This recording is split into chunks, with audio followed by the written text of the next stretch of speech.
Good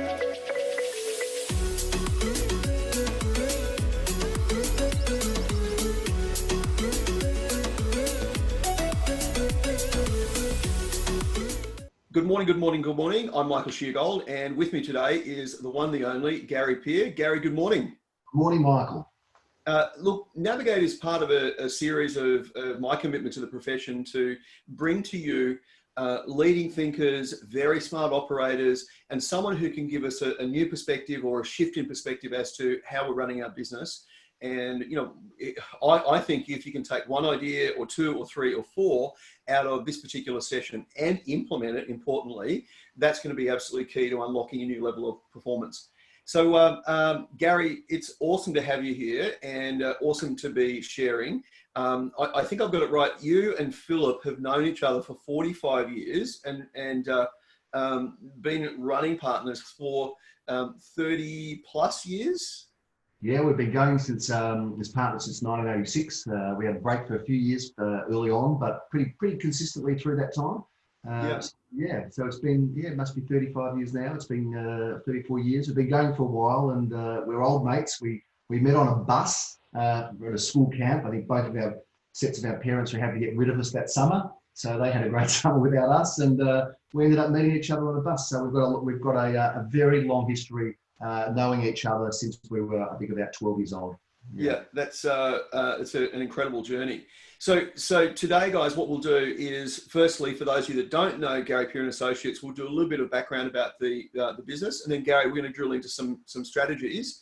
You know, you being in Melbourne, you've had a very interesting time over the last chunk of time. So we'll talk about some of those learnings, and then look at some of those things in terms of moving forward and those fundamentals. By the way, if you haven't actually tuned into Gary Peer TV, so GPTV, and seen the Gary Phillips show, that's something to behold. But we'll get into that a little bit later with it. So a little bit of background about the business, and just so people have got the context. For those of you that know Gary well, this will be a neat sort of reminder of some of the things that are the ingredients within the Gary Peer business. Look, you know, I guess we go right back to the start, you know, and we could go a long way back. But, you know, from when Philip and I met, you know, we were very different people.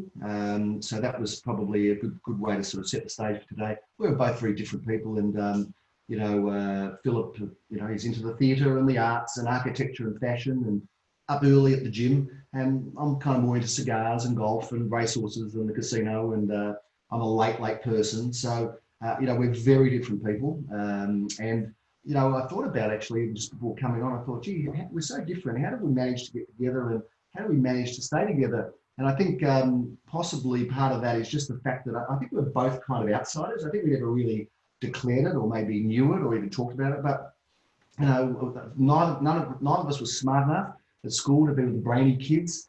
We weren't kind of cool enough to be with the cool kids. We weren't sporty enough to be with the sporty kids. So I think we're both sort of outsiders, and maybe we saw that in each other and ourselves, and that's maybe been one of the common bonds. So, you know, people say that opposites attract, but there's also a lot of common ground, and of course, you know, we found a lot of common ground, and notwithstanding just, you know, our love for each other and our affection for each other, I think we have an inherent trust, and that was a great foundation to start our business. And I think I can say very confidently that bond of trust has been extended to our other partners now, and you know, to me, Gary, can I just jump in on this? I think that, you know, there's a yin yang between you and Philip that I've observed.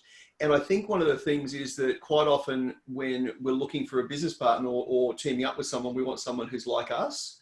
But, you know, and I don't know if it's the opposites attract kind of thing, but I just see the complementary skills as to the driver, the consolidator, the, you know, those skills that if you look at overall in a leadership team, I've seen how you two blend together those particular qualities.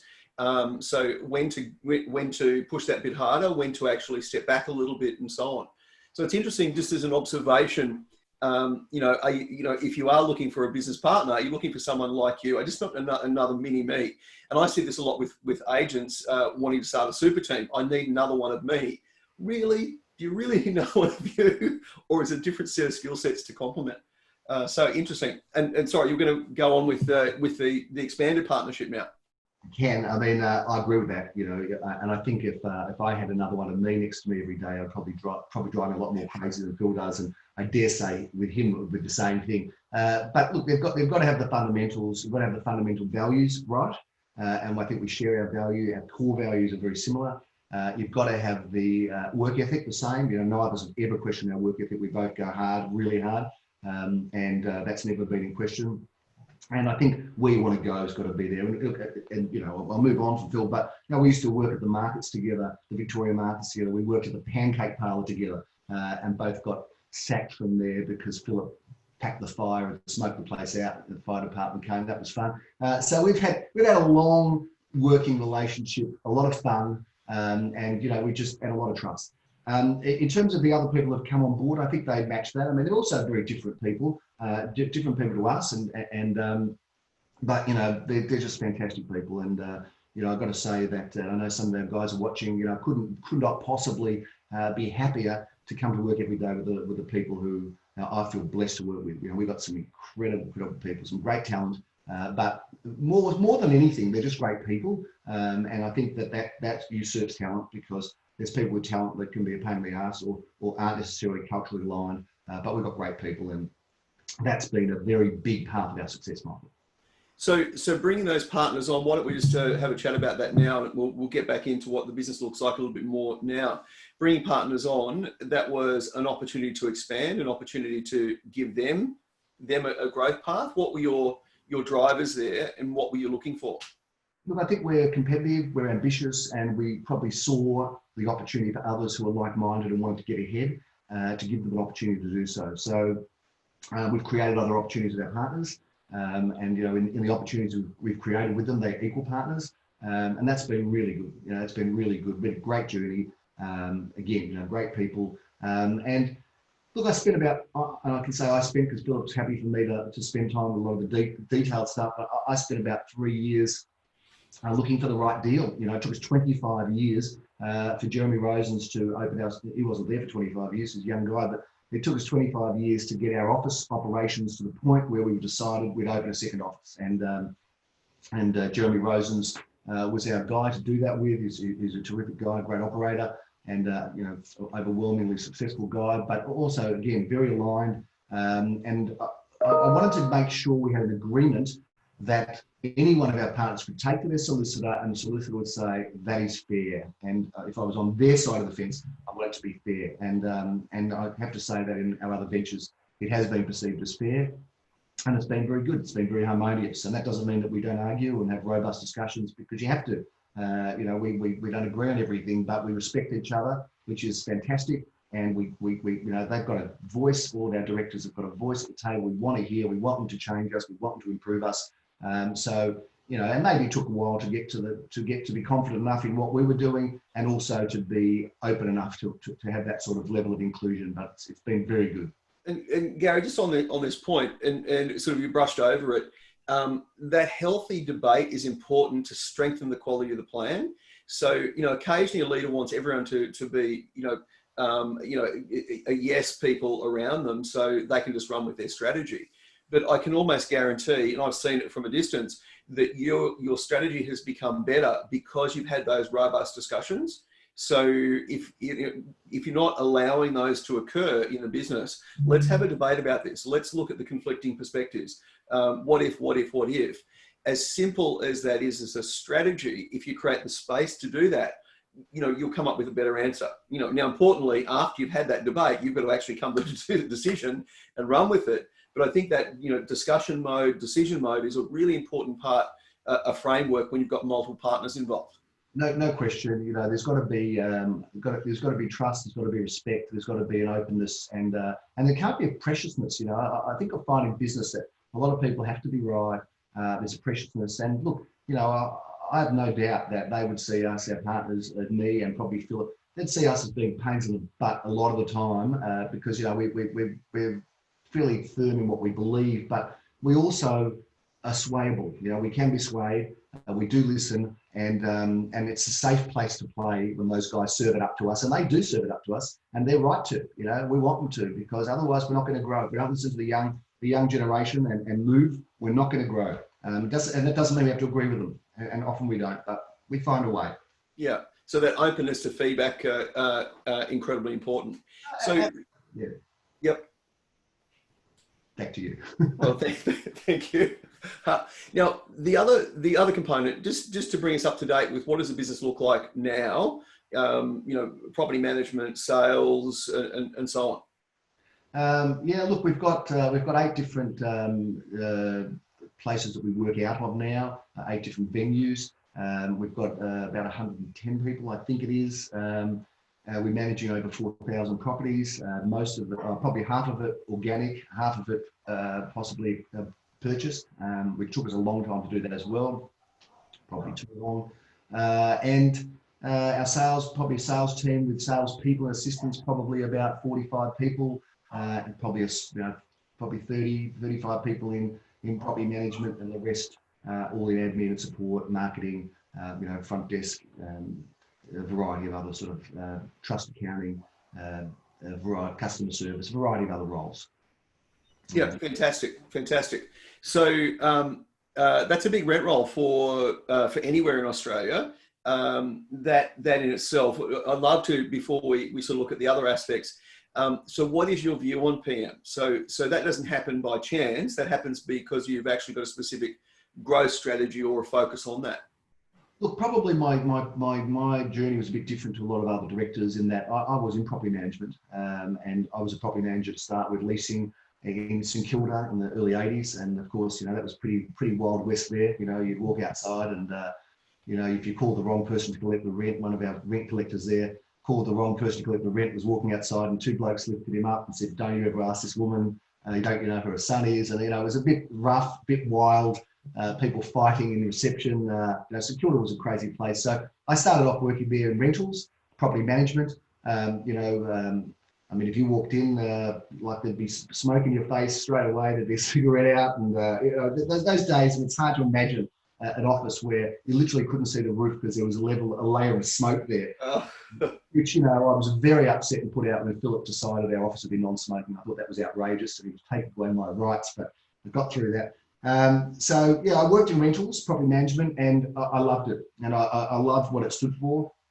And I thought, I was okay at it. And I thought that's something that I could lead our business in. And of course, Philip also worked in property management in our business as it started. It didn't have the same appetite and was much more of a deal, ferocious deal maker. So we built the property management up, liked it, felt like it was the backbone of our business, gave us a good client base. But you've also got your neck on the line, because if you stuff up, it's going to cost you. And we've lost the odd property where we didn't necessarily do a 100 out of 100 job, or we just got caught out or unlucky, and we picked up a lot of properties that way for sale as well.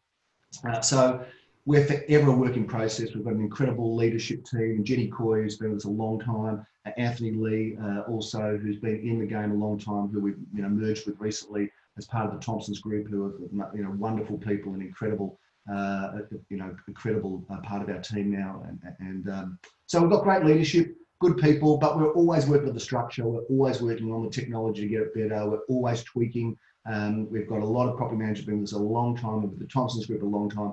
So it's been really good, but it's also a very different business. And we've run our property management out of different offices for a long time. I think the property managers and salespeople, people say they should all be together. It should be one office, and I can recognise that. But for whatever reason, we've split them, and we just find that they're very different people. Even when they were in the same office, they used to kind of annoy each other. The salespeople would walk through and knock everything over in the middle of doing a deal, and property managers wanted to be a bit more considered and think things through. So we've separated them. We've got a great leadership structure. We're a work in progress, but I think it's the backbone. For us, it's the backbone of our business, and it's great. We love it.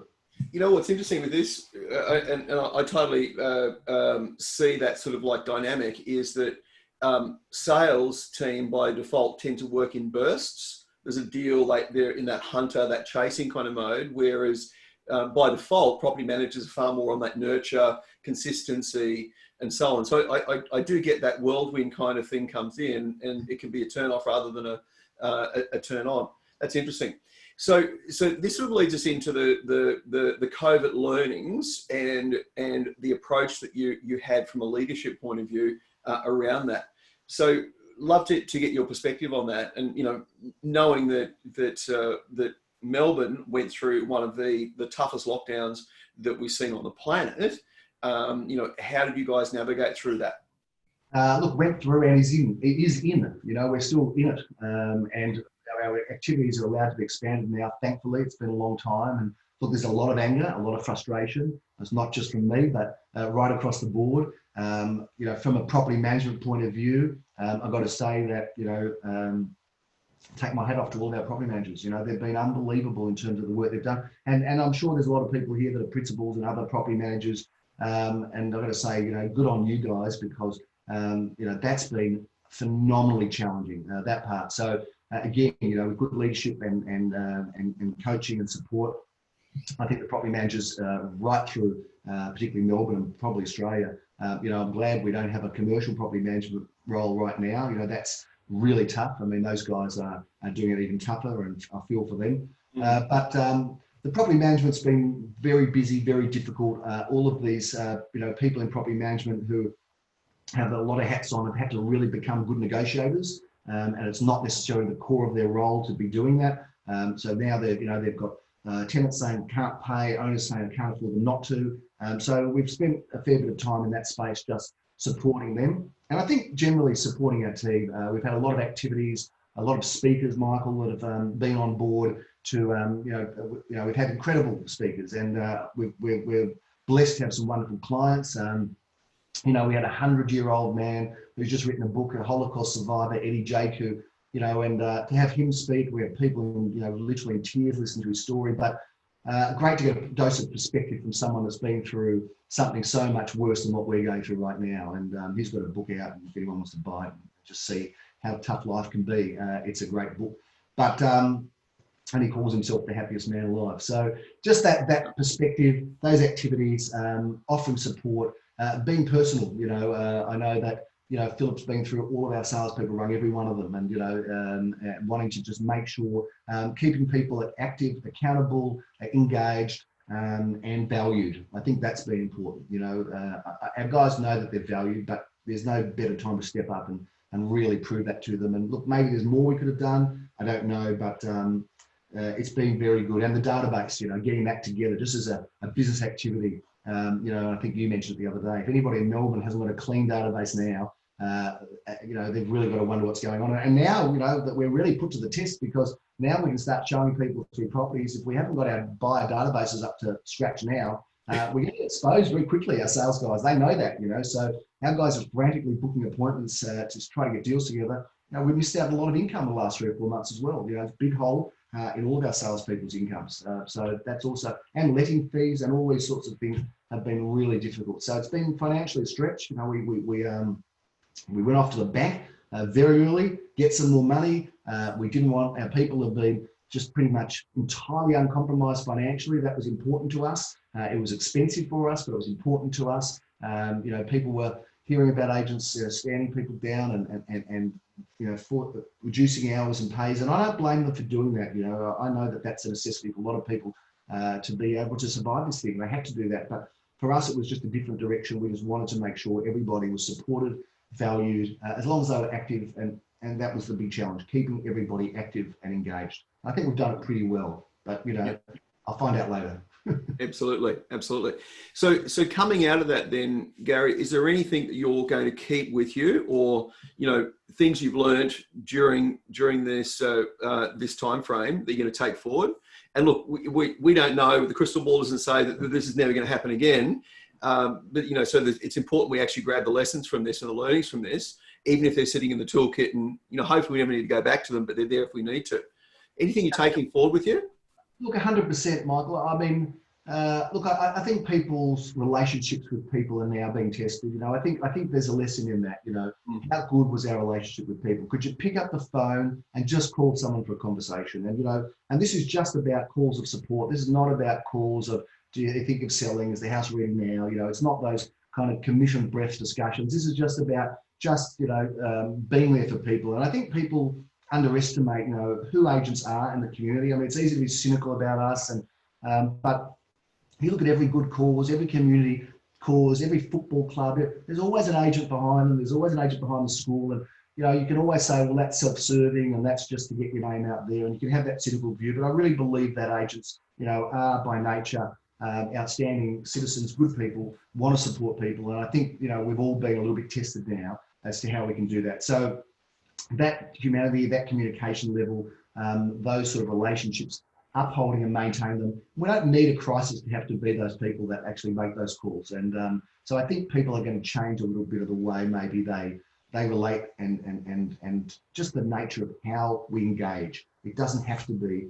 business related. It can just be about what people are going through and try to help them. We're not psychologists, but we can be decent and fair and reasonable people and just try to help people. Yeah, and that Chris Helder he promotes a lot in terms of forward. So the family, occupation, relaxation, and dreams, and just being able to have those connected conversations with people and lean into those. And look, I often talk about serving versus selling. So you might serve 1,000 people this year, but you might list 40 properties this year. So you better have your focus on serving 1,000 to sell the 40. Because if your focus is on selling for the 1,000, you could miss it, hit and miss, and have less of a reputation in the market. Yeah. 100%. We're not in the property business. We're in the people business. The properties don't sign themselves up. We're in the people business, and it's easy, particularly with all the technology now. It's very easy to lose that. And I think some people in this industry may be at the mercy of technology to the point where they think technology is going to actually do their job for them. And that's a big danger for us in our industry. It's something that I've learned through this and also just through my career. Technology should aid you to provide better service and have more intimate relationships and better relationships. And that's what it should serve for. It shouldn't be serving you to do your job. It should serve you to be able to have, deeper, better, more regular relationships, better communication. To me, that's where, for example, technology takes us. I think the other thing we've learned from this, this COVID time, and I don't want to sound like, the old guy here, but I think for young people who have been in real estate, they've never seen a difficult time. Our generation grew up, having, in my case, being a descendant of people that lived through the war, saw terrible things, particularly as they were European, had a very sad history. So, we sort of firsthand have this, and a lot of the young people today never really had that sort of suffering or restrictions. And I think that we've learned, young people have learned from that life isn't just about a trajectory of up. You need to save money, you need to have disciplines, you need to be careful and thoughtful and plan and put a bit away for a rainy day. And I think the fact that we did put a bit away for rainy days has helped us to financially be able to deal with this as well. Yeah. And, for some people, the biggest issue is that the battery's low on my mobile phone and what's going on here kind of thing. How dare it actually be running short? So it's interesting. I think it actually created that perspective. So on building culture and also leadership philosophy, love to get into more of your thoughts on that. Yeah, look, I mean, that's a wide topic, and we've only got a limited amount of time. And look, again, I don't know what I'm an expert on around this because, there's no rules. We're all sort of making it up as we're going along. We didn't have an education in that. But, I spent a lot of time observing the mistakes of others and tried to avoid doing those from other places I worked. And places I worked with a couple of agents and I learned a lot.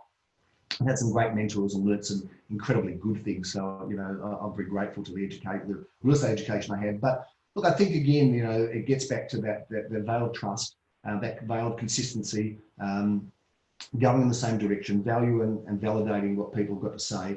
To me, they're all really important. And look, you get lost along the way. There's been times where, I've walked in my office and, I've had a shitty day or something hasn't gone the right way. I've walked in and Philip, will pull me up. And I think that's one of the beautiful things about having a good partnership where, Philip has said, did you say good day to our assistant, or did you say hello when you weigh in, or, so tapping ourselves on the back with those sort of things has been important, and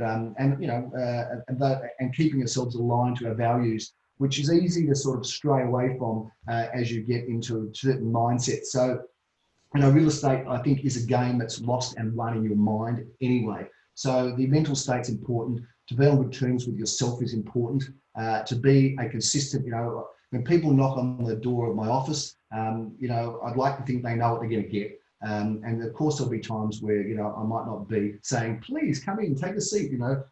But generally speaking, I think they know that I'll be giving them an answer that's going to better them and our company. And so, look, I think growth's important as well, Michael. You know, for us, if people want to grow, we think we've been a good outlet for that. We've been guilty of pushing people to grow. You know, years ago, we had a fantastic person at the front desk, and I stalked and harassed, I shouldn't say harassed, probably the wrong term, hassled or pushed her to be a property manager, because I knew she would have been a great property manager. And I kept pushing her because I wanted her growth to go where I thought it should go. Anyway, lo and behold, she resigned and worked for another company on the front desk doing what she loved. So I learned from that. And of course, you know, they say experience is something that experience is something you get straight after you needed it. And I've had that creep up on me, tap me on the shoulder many times. So I think it's always been our philosophy to grow, help people grow, find a place for them to grow to, but also to identify what people's strengths are, where they can go to. And, you know, we had a consultant come and look at our business last year, who's a close friend of mine. He said, look, one of the things that you've been guilty of is putting people in positions or pushing the people into positions where they might not be suited or they might not be ready to go just because you want to grow them and you want to push them. And that's also something you've got to be careful of. So that's been important. But just in terms of leadership, you know, collaboration, compromise, listening to others, respect, finding common values, you know, culture is another thing that we could talk about. Where does that start and end? But, you know, we've got our guides of culture that we've all, you know, come up with together, probably needs reviewing now, but not because it's not being adhered to, but because it's been a long time since we all sat down as a group and decided that sort of stuff. But I think we've got a healthy culture. We're not perfect. We've got problems. There's stuff that doesn't always go the way it should. You know, we've stuffed up things, but overall, I think we've done a lot more good than we have not good. And we're going to continue to stuff up things because when you have a crack, that's what's going to happen, you know. But rather stuff up and have a crack at it than just sit small and not do anything. You know, I'd rather go bigger and stuff things up, you know, on the way through. I agree. And Gary, look, for the last 3 years, we've done our leadership kind of 2-day sort of leadership sessions with the directors. And a slightly broader team. And I think that's, I've just seen that sort of evolve in terms of, and you know, back to the grow, I've seen you guys grow in that particular process. And just a little insight, guys, the last session we had was up in Brisbane, fantastic venue. Was it a W or a W? It was the W. And we did these 2 great leadership days. It was just when things were starting to shift. So late February, early March. And I was about to fly out to the US. And I remember saying to you, hey, Gary, do you think I should go? And this is 5 hours before I was getting on a plane to go to the US. And Gary said, shut it down. I remember the conversation. So, and the last, I don't know, it was the last hour of our session, we said, let's actually do a COVID plan. So the rest of the session was about, you know, business as we saw it. So we'll need to go back and revisit that because it's a really good plan, Gary. We just need to activate it now, sort of in this section. But that last hour was actually, okay, what's our COVID plan? So just an interesting insight as to that planning process. But I do think those sessions where you get into a collaboration with your team and facilitate it, it's a really important part of the mix. No doubt. And, you know, some of those sessions have been really eye-opening for us that you've run, Michael, and, you know, you've done an incredible job. You're not getting any percentage of our growth, so you can forget about that, any cut. But you will get a lot of gratitude because you've been amazing for us as well. But I think that, you know, none of us knew we've never been here before. You know, none of us knew. There's no book to refer to. This was just a matter of trying to find a way through. And, you know, I remember having that conversation with you, and I mean, I don't know how you would have ever got back from the US. It was, but I mean, who would have even forecast anything like it? It was just, and it literally, you know, we're laughing about taking toilet paper home from the hotel because there was this rush on toilet paper. No one ever seen anything like it. So this was in March, just before, and it'd probably be one of the last sessions you would have had with a large group, if not it. It was the last, yeah. The other funny thing, if you've been to a W, you'll know that the spare toilet roll in the room has got backup plan written on the wrapper. So it seemed very appropriate to take one of those rolls, and there's the backup plan in those days. So much taking towels and other things out of the hotel. Who would have thought you'd substitute for toilet paper? Yeah, yeah. Can we go back a little bit further than what's currently happened? And if you were launching the business again or putting things in place, are there three things you'd put more energy and effort into, you'd lean into more so? I mean, occasionally I'm speaking with the leader and the leader says, no, I do everything the way I did. But, you've got that experience piece that you've got now. If you went back and sort of plonked three additional things in the business, what sort of areas would you put more energy and effort into? Because some people are, you're much further advanced than some of the people who are actually tuning in here on their journey. Look, it's a different question to do I have regrets, I think, because we don't have regrets because that's been our experience, But look, what would be the things? I mean, I think I'd probably be more open to embracing technology than I was. I'm a very traditional, I've got a manual diary, I write things in a big, fat, thick diary. People laugh at me, but I never miss an appointment. It doesn't matter if my battery goes down, not that happens often, but I've never lost a diary. So from that point of view, that's just how I roll in terms of how I process things. But probably a bit more open and eager as an older guy to embrace technology. I've always been dubious about it. Even with our trust accounting, I made sure we ran it manually for 6 months along. I didn't trust the system. So maybe being open to technology. I think I probably would have done that maybe a little bit earlier. In terms of rent roll, I think we probably did a good job there. I think one of the things we've also done well, and I've alluded to it, is just understanding people's strengths and weaknesses before we push them where to go. I think that's something that probably we should have done a bit differently. I don't regret that we didn't do it because I think the natural defer to place is let's try to help people get along and move and grow. But I think you've got to really be probably a bit more consultative with your people as to where they want to go, and also have a bit more courage about what their capabilities are.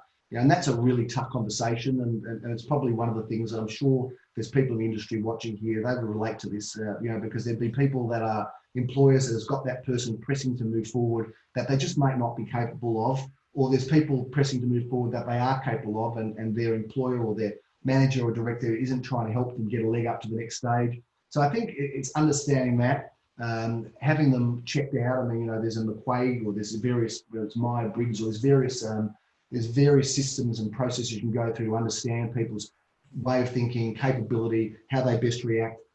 So I think probably we should have done a bit more of that a bit more early. That's been really helpful. And I think maybe establishing your not negotiables, Michael, I think it's another thing.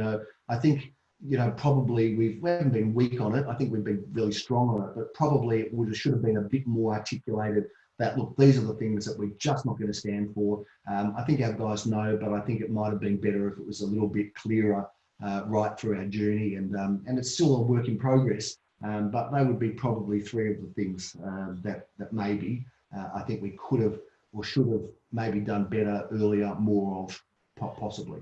Yeah, and Gary, I think one of the things is as you expand in terms of team size, when we're in a small team, you've got this osmosis learning. So they're seeing you, they're seeing Philip, they're seeing what's actually happening. But as you expand, if you don't have those non-negotiables or those standards in place and the systems that back those up, it can be that the watering down of the essence that you're actually delivering to the marketplace.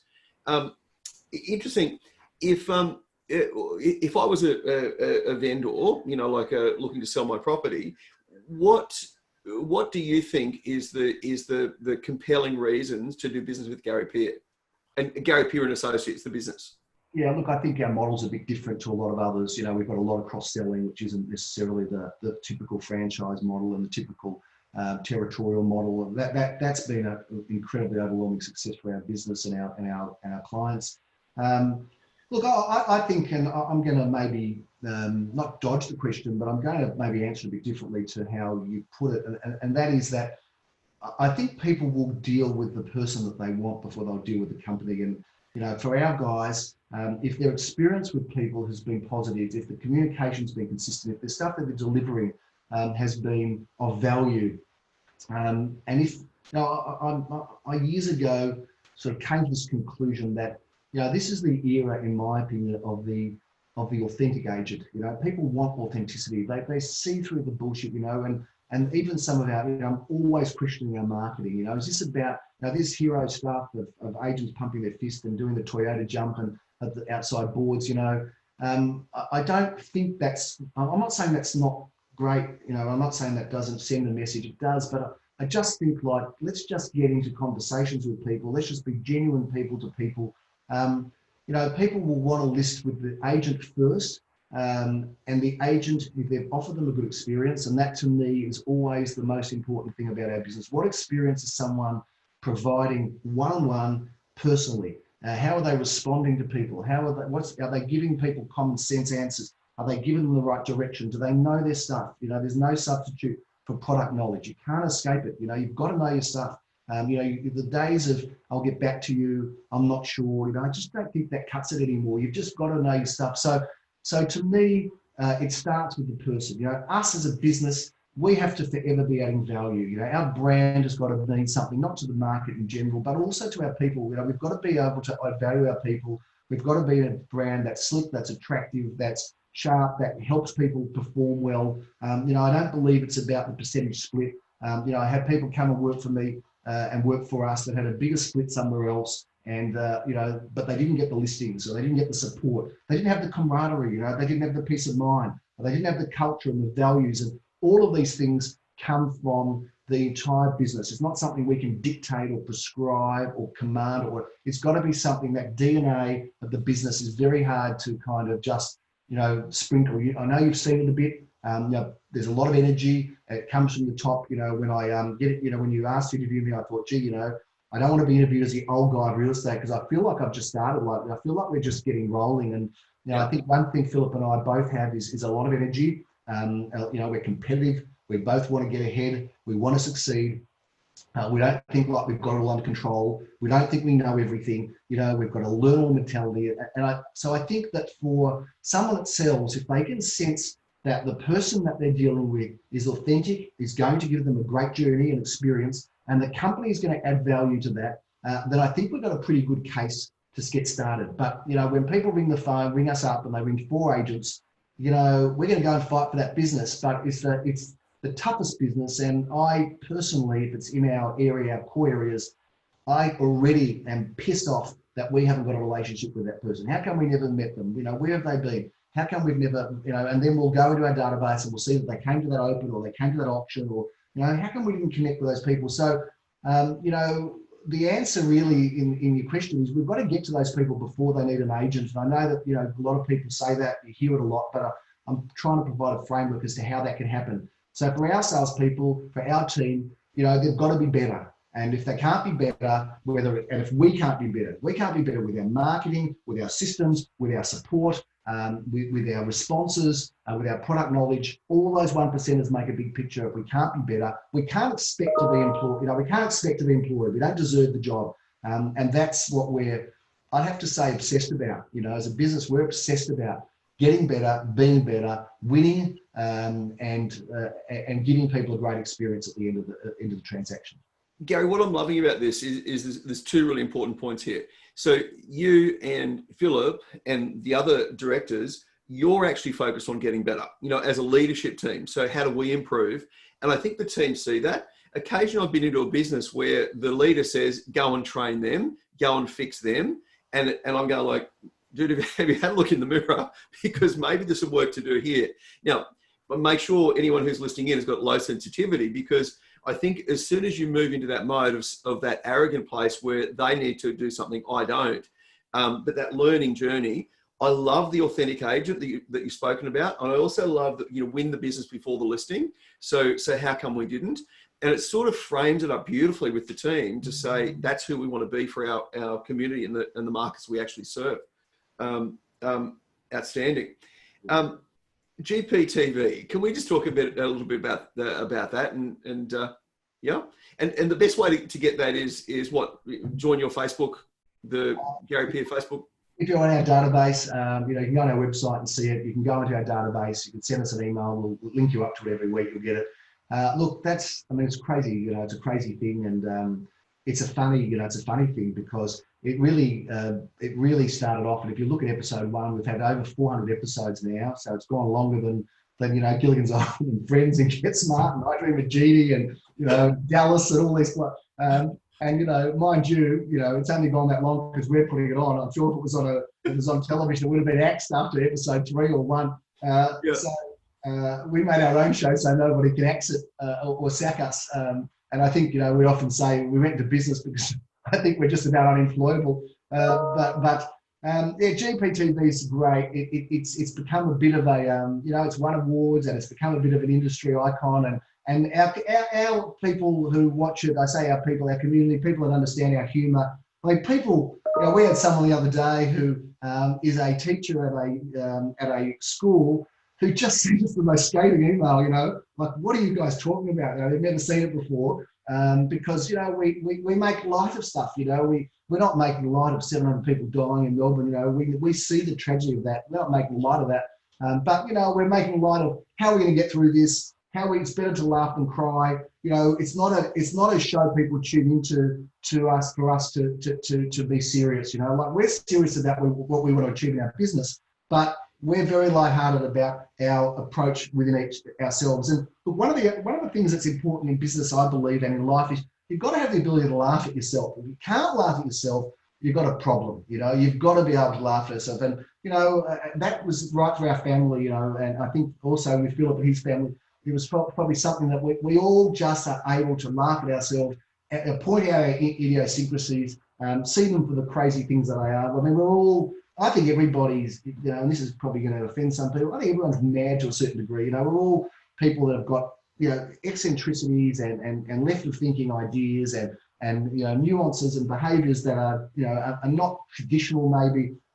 So GPTV is a 20-minute weekly show where Philip and I probably spend 10 minutes knocking each other. If he was watching, if he is watching this right now, as soon as I hang up, he'll say, "Couldn't you have shaved your eyebrows? Your hair's going grey. Can't put colour in it." He'll give me a hard time. I'll give him a hard time. We'll do that on screen. I think if you get the joke, if you've got a certain lightheartedness about you, you will enjoy it. The other thing is that it does tell people what's going on, and we only really see the impact of it on the weekends when we're out doing auctions. We are always approached by people that said, "I love what you said this week. Great, thanks for entertaining us." We grew up in a period where there was, Graham Kennedy and Don Lane, and there was television, Daryl Summers, and these were people that had personalities that were fun and were entertaining, and then we've got to things like, went to the Footy Show, which died because of the killing of political correctness, and for us, and we've got to be careful as well, and we try not to offend anybody, but ultimately there's always going to be someone offended. But I think the massive amount of people that watch it, they get it. They know that we're having fun. They know that we're well intended. And in there somewhere, there's a little bit about real estate as well. So we're talking about our auction results. We're talking about our clearances. We're interviewing people. We're trying to make it interesting. We're supporting local businesses. We're talking about the clearance rates. We're talking about what sold. Years ago, we interviewed a couple of people that we worked for on the block, and we had thousands of people wanting to watch that.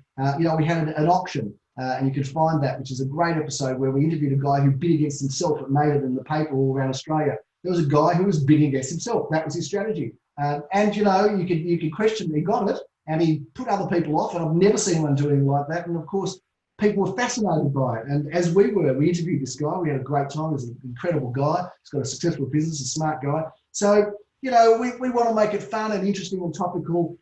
And we amuse ourselves, and there's a few people that watch it and get amused on the way through. So for us, it's worthwhile continuing with. And Gary, what it's done, it's created a position that you own, and a narrative that you guys are actually controlling, that you're in the lead with it. By the way, just to show the cheekiness of Gary Peer, I said this morning, sent Gary a text, I'm just reading it to you. Morning GP, see you soon online, looking forward to catching up, ! Gary sends back, "Oh, is it today?" To the text. I've gone, hang on. And then I went, "That's Gary Peer," and say, "You still got your cheekiness," I said back to him. And of course, that. So Awesome. Yeah, So, Michael, we're only here for a short time. You know, we're not here. We overrate ourselves with seriousness, and you know, we're here for a short time, and you know, we've got to have a good time. You know, life's short. We've got to enjoy it, and we're going to try to help others enjoy it. You know, and it's easy to forget that. And it's easy to get immersed in the dread and the bad news. And you know, I've got the news on often here, and I think probably too much because you know you can't control a lot of stuff. And I think that's the other thing that we did come up with, and probably a good point to mention during COVID. You know, just worry about what you control. You know, we're not going to come up, you know, Gary Pern Associates, believe it or not, are not going to come up with a vaccine, right? We're just not going to come up with a vaccine. So let's worry about the things we can to cure COVID. Let's just worry about the things we can control, the experiences we can create, the attitudes we bring to work every day. Let's worry about that stuff. And I think that helped us get through too. Control the controllables. Don't worry about the other stuff because the other stuff, you just can't afford to get bogged down with it. And it's very easy to do that. It's easy to get caught in conversations where, you know, you get dragged down, you know, conversations with people that want to drag you down. And, you know, I think it's important to surround yourself with people that lift you up, that make you feel better about yourself after you've seen them, not worse, which is the description actually of a toxic person. A toxic person is someone who makes you feel worse about yourself when you saw them than after you saw them. And I think, you know, that's also important just to keep your state of mind right. Yeah, fantastic. Gary, this has been awesome and just amazing insights. There is a question here from Deb, I think, and that is, what was your first job? And by the way, if you've got any questions, we're about to wrap up, so pop them into the chat or into the questions and go there. Your first job. I can't see any questions on my chat lines, just for you. And if there's people that are saying bad stuff about it, I can't see that either. So just, you know, let me know what it is. Look, my first job I did a lot. My first job was delivering the newspaper, and Philip laughs about it because I delivered it in the newspaper in the morning, and he said no one would have got their paper because he knows that I'm not a morning person. You know, he's up at 6 o'clock, you know, pumping and, you know, exercising and running and walking, and you know, he started a thing in our office called the 6 a.m. club, which everyone was sharing images of themselves at 6 a.m. And I said, look, join the 2 a.m. club because I'm still up at 2 a.m. and we can have images of that. Which didn't go down well with Phil because I don't think he thought that was a healthy way to inspire our team. But my first job was delivering newspapers. I lived in a suburb called Elsternwick, just been identified by Nera Conisbee as the most sought after or searched suburb, which is also good for buyers and sellers of that area. But I used to deliver the newspaper in the morning. I was about 11 or 12 years old, ran around on my bike, used to wash cars in the street, worked in a milk bar when I was about 14. That was great fun. The milk bar's still there and the proprietor's still there, believe it or not, in a suburb called Ripponlea. And, you know, then went to the market, sold, you know, flowers at the market, sold plants at the market, sold orange juice at the market, all with Philip. You know, worked in the Salubrious Pancake Parlour. So I had a lot of jobs, and I like when I look at resumes to see who's done, and I'm sorry if this will offend anyone, but shitty jobs. You know, if you've done a shitty job, I think you're up for, you know, you're up for other types of work as well. You know, and so I always liked working hard. I never minded it. It wasn't so much about physical work. I don't think I'd be a great brickie. I know Philip was from the farm. You know, he was more physical in his work in his young years, but but that was the first job, was paperboy. Good fun. Yeah, and I got to see all the houses, and I got to go into those houses later on in my life, saying, you know, I used to live in paper here, 25 years ago. And probably was a good introduction to real estate because I used to throw the papers into the houses and think, oh, that looks like a nice house. That looks like a nice house. That's a Victorian. So maybe it was the start of a passion for property there as well. Yeah, fantastic. And one more question that has come through from Maxine. Your role models, parents, in terms of work ethic, how important do you think they were in sort of moulding who you are today? Look, no doubt about it. You know, I came from hardworking parents. They lived very difficult lives. You know, I never had any grandparents. On my mother's side, they were murdered. On my father's side, my father's father committed suicide in very difficult circumstances. So I had one grandmother that got through. So I grew up with some very, you know, a lot of sadness. You know, I had a brother that died before I was born. So I don't want to get too emotional now, but that was very sad. So a lot of sadness, and I think that background kind of helped me because I had a very positive mother, and she considered herself to be very lucky. Lived into her 90s, you know, the day before she died, she was drinking cognac and listening to music in hospital. So, and considered herself to be a lucky person. So I think that attitude served me very well, served me incredibly well. And you know, mothers are important influences. And my father was a bit left of thinking. He was a bit more of a lefty. So I also grew up seeing things through both sides, through left and through right. And that was also an interesting experience, to be able to grow up understanding the need to look at things through both lenses. And I think that's important. So I was very lucky, pushed to work hard, bad student, shocking student. Philip was a bad student too. We were both dunces at school. So, you know, we probably had to work to get ahead because we weren't going to do it academically.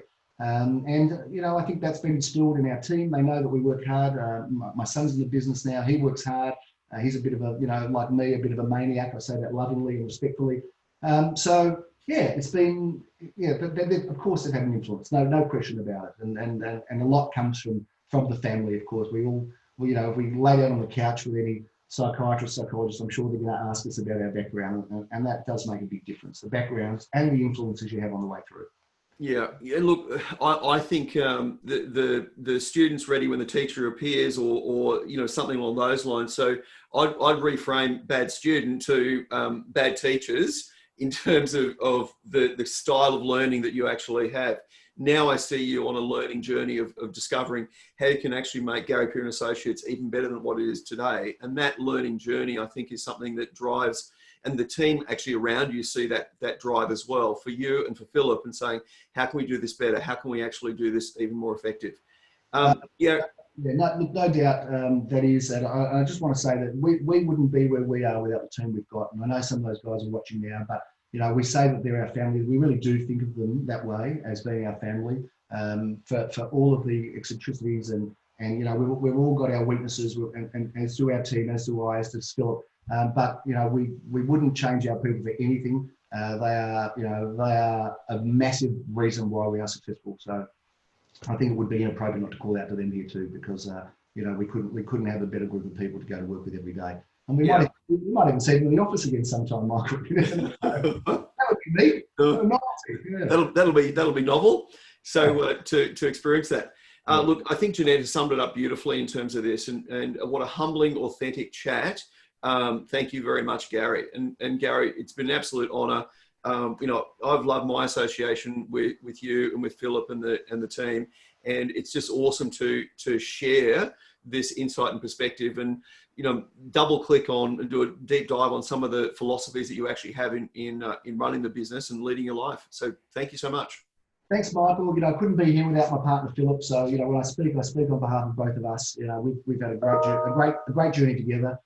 Thank you to you for your help through our journey too, because you've been amazing, and I wouldn't be fair not to say that. And for all of those influences we've had. But you know, if for those people that are having a hard time now, you know, hang in there, because we're in a great industry. You know, we love this industry, and right at the core of it, we think things are going to turn. They'll get better. We'll have a good opportunity. There'll be good days ahead. So, you know, for those people that are tuning today that are suffering or finding it difficult, I can just say to you, hang in there, keep learning, keep improving, and you know, the future will be a little bit different to where it is right now.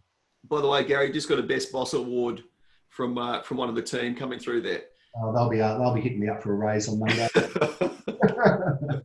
All right, guys. Hey, look, the key, I think, with Navigate and a session like this is a reflection on it. There's so much extraordinary value in this.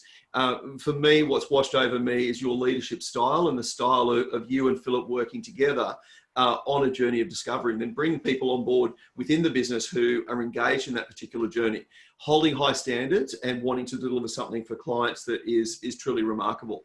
So, Gary, I know your clients are going to get value out of this, and from the point of view that your team are getting huge value out of this. And thank you so much for sharing that value with our industry in terms of today. Absolutely, my pleasure, Michael. Certainly thrilled to be here with you. Thanks for inviting me on to do this, and I wish you continued success. And thanks for all you do industry as well. You know, to have people like you who have grown as industry icons that really do show us the light in so many ways and help and support our industry, I think is outstanding as well. So thanks for all you do for our company and for the real estate industry. I think it's a great credit to you as well. So thank you. Thanks, Gary. Really appreciate it. And we'll call that a wrap. Forward to seeing you soon. Thanks, Michael. Cheers.